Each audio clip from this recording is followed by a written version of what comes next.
back, and thanks for staying with us. I'm Emily Clark. And I'm Rick Aaron. Good to be with you on this Friday. Even though the 9/11 attacks were 20 years ago and 2,000 miles away, they had a profound impact here.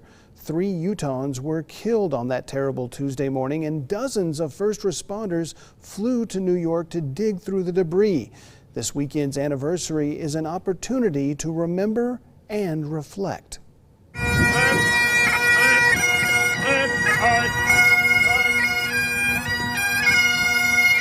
Construction workers at Salt Lake City International Airport paused their labor for a sunrise ceremony commemorating the events of September 11th, 2001. And how you felt the day the world stopped turning. Meanwhile, in Sandy, 3,031 American flags wave in the breeze at the Utah Healing Field, each one representing a life lost in the attacks. 3 of those flags represent Utahns. 78-year-old Mary Alice Wallstrom of Kaysville and her 48-year-old daughter Carolyn Bugh were passengers on American Airlines Flight 11 that struck the World Trade Center. 26-year-old Utah State University graduate Brady Howell was killed while working at the Pentagon. Their names are forever etched in the 9/11 memorial. With the wreckage at Ground Zero still smoldering, Utah Task Force 1 sent 62 rescuers to dig through the rubble for bodies.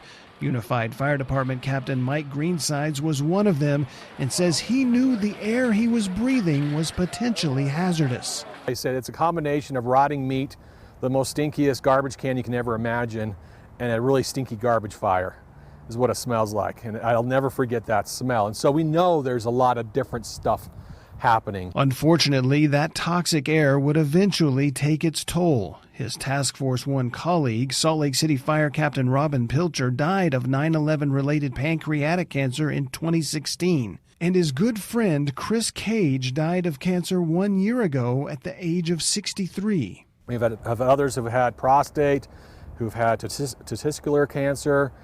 We've had another person has brain tumors going on.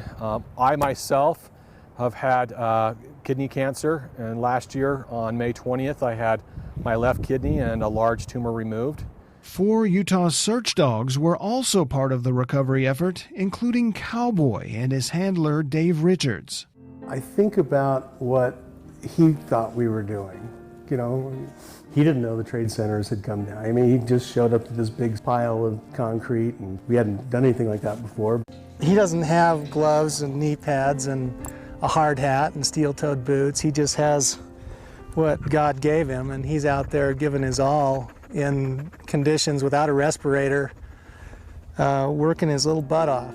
Years later, Cowboy also died of cancer. Now we remember the sacrifices of all the 4-legged and 2-legged heroes, as well as all the victims of a tragedy that continues to unfold 2 decades later.